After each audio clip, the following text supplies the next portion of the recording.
Halo teman-teman, kenalin, aku Vergita Fitri dari Ilmu Komunikasi 2019. Di sini sebagai perwakilan dari Duta Kampus Universitas Bengkulu, aku bakal ngajakin kalian untuk menjelajahi kampus ini secara lebih luas. Yuk ikutan!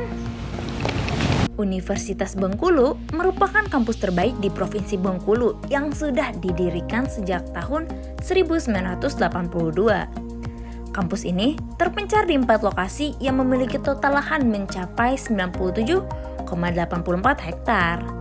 Kampus ini atau Kampus Kandang Limun merupakan kampus utama dari Universitas Bengkulu.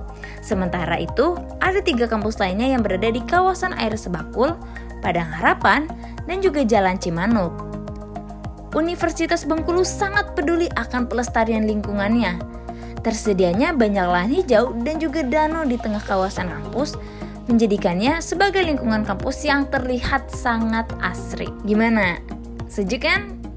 Karena memang tujuan awalnya dari pengembangan kampus hijau merupakan upaya untuk mengurangi pengaruh buruk terhadap lingkungan yang disebabkan oleh operasi kampus seperti penggunaan listrik, minyak, gas, air, bahan kimia, dan juga sumber daya lainnya.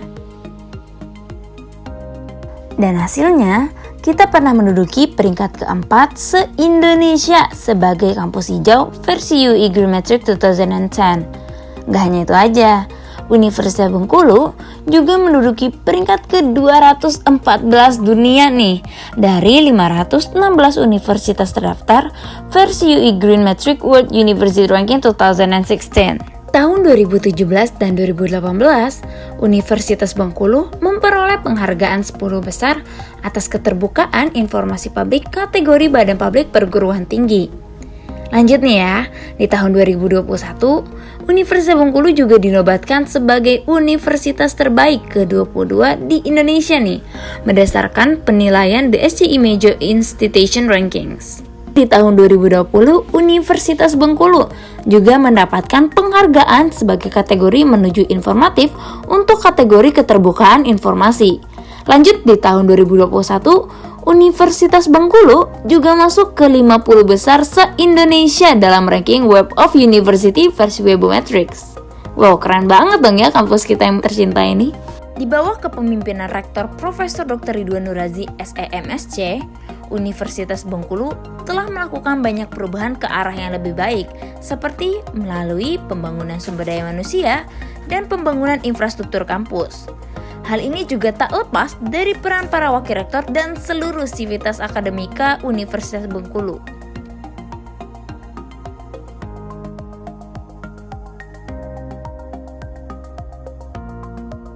Dengan segala upaya dan kerja keras kita selama ini, tentunya untuk mencapai visi misi kita menjadi universitas kelas dunia di tahun 2025.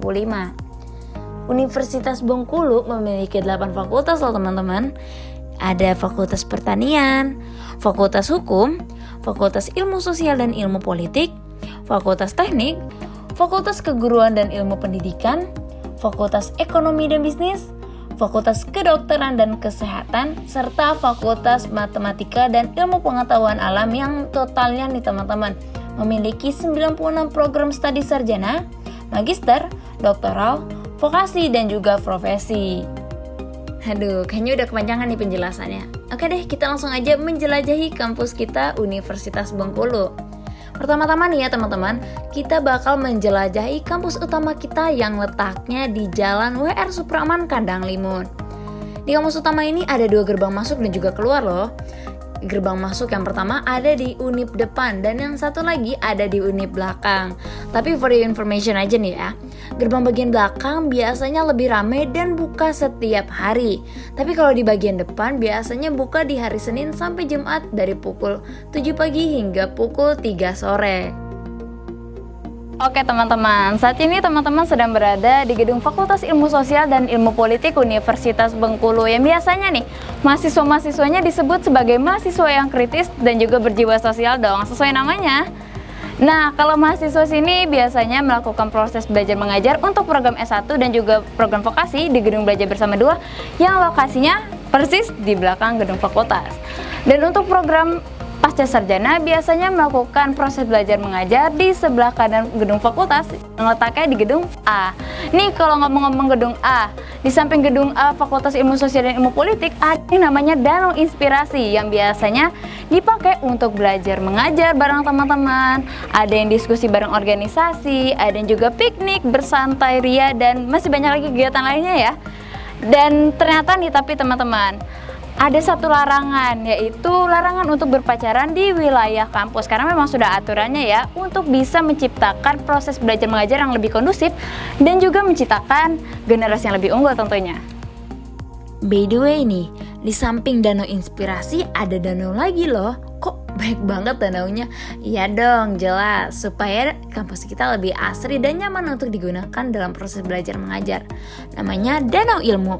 Di samping Danau Ilmu juga ada musola loh. Namanya shelter nih kalau sama mahasiswa sini sebutnya. Shelter nih biasanya digunain sebagai tempat mengaji dan juga majelis taklim serta untuk beribadah dari pagi sampai malam.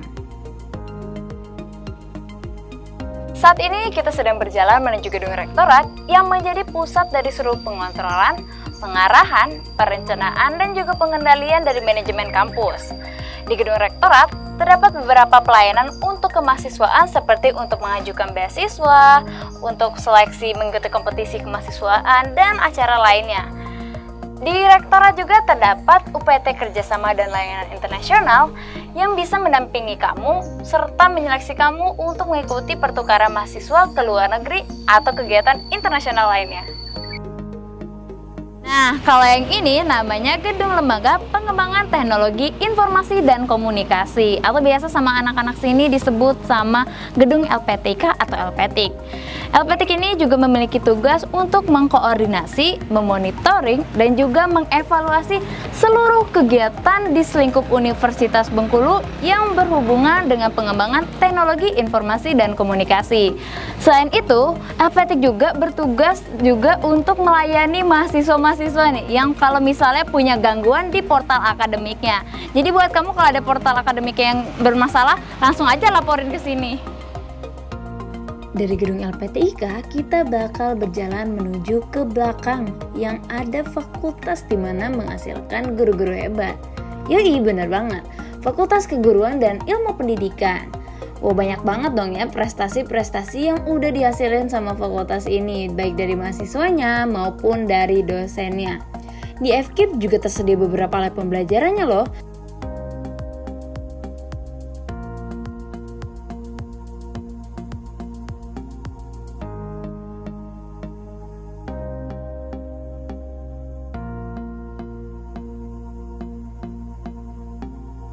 Perpustakaan Universitas Bengkulu. Gedung ini menjadi favorit banget dong ya untuk mahasiswa dan staf-staf selingkup Universitas Bengkulu untuk mencari sumber pustaka dalam mengerjakan tugas-tugas kuliah, dan pastinya menjadi tempat yang paling favorit untuk mahasiswa tingkat akhir nih. Soalnya kan harus ngerjain skripsi. Jelas banget dong ya, jadi tempat favorit nih. Lanjut kita main ke gedung GSG atau Gedung Serbaguna yang lokasinya ada di seberang gedung Fakultas FKIP.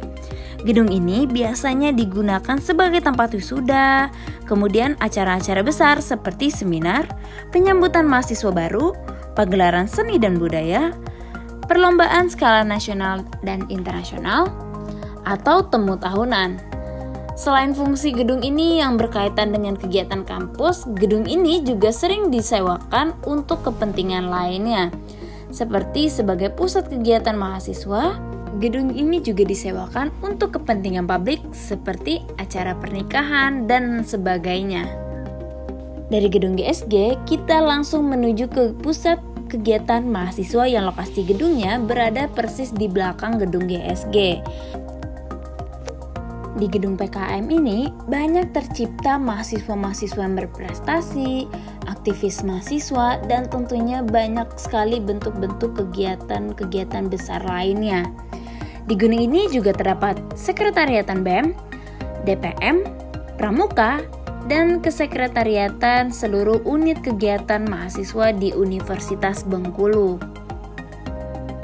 Universitas Bengkulu juga berupaya meningkatkan nilai spiritual dengan menyediakan masjid kampus yang digunakan mahasiswa muslim dalam beribadah dan menemukan nilai-nilai keislaman. Kalau tadi ada shelter ya, yang ini namanya masjid. Masjid Darul Ulum yang memiliki luas bangunan sekitar 19 kali 19 meter yang mampu menampung kurang lebih dari 300 orang di dalamnya nih. Lumayan gede ya teman-teman. Nih ya, buat kalian yang jadi mahasiswa baru yang tentunya berasal dari luar kota Bengkulu atau juga provinsi Bengkulu, jangan khawatir ya, karena Universitas Bengkulu sudah menyediakan beberapa asrama yang bisa kalian gunakan loh. Jadi kalau kamu milih tinggal di asrama mahasiswa Universitas Bengkulu yang berada di lingkungan kampus, tentunya kamu gak bakal takut dan khawatir dong ya kalau kamu terlambat datang ke kelas. Asrama kampus ini terdiri atas asrama Orchid yang berada persis di samping Fakultas Kedokteran dan asrama PGSD yang terletak di Jalan Cimanuk dan Jalan Raya Air Sebakul. Selain itu, juga tersedia beberapa rumah susun sewa yang digunakan oleh semua mahasiswa. Tapi juga bisa digunakan untuk mahasiswa pertukaran dari luar negeri yang dipersilakan untuk menggunakan fasilitas ini. Pengennya sih belajar tanpa ada gangguan dari sakit apapun. Tapi kalau misalnya kamu tiba-tiba sakit, gak perlu khawatir. Karena Universitas Bengkulu bisa membantu kamu dengan adanya poliklinik. Poliklinik Universitas Bengkulu dibuka setiap hari Senin hingga Kamis mulai dari pukul 9 pagi sampai pukul 12 siang. Yang lokasinya berada di gedung PKM atau pusat kegiatan mahasiswa. Selanjutnya ada laboratorium. Universitas Bengkulu merupakan kampus yang memiliki laboratorium terlengkap di Provinsi Bengkulu loh. Seluruh fakultas mempunyai laboratorium tersendiri, yang diantaranya Laboratorium Ilmu Pertanian, Laboratorium FMIPA, Laboratorium Bahasa, Laboratorium Hukum, Laboratorium Komputer, Laboratorium Teknik, Laboratorium Kedokteran, dan Laboratorium Pembelajaran FKIP yang totalnya mencapai 20 laboratorium. Lumayan banyak ya.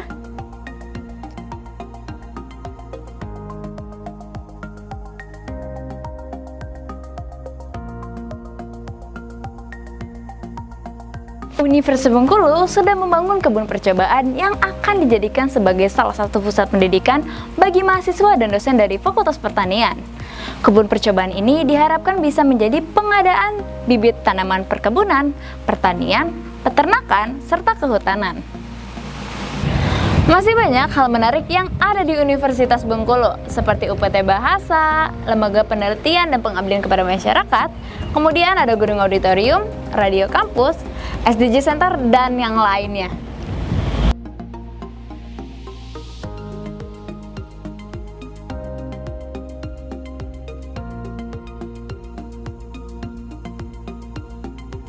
Wih, udah clear nih kayaknya ya, kita keliling di kampus utama. Next, kita bakal menuju kampus yang terpisah lokasinya dari kampus utama. Yuk, ikutan!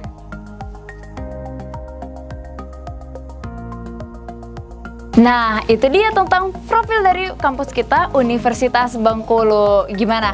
Udah pada tahu kan kampus kita bentuknya kayak gimana? Di dalamnya ada apa aja?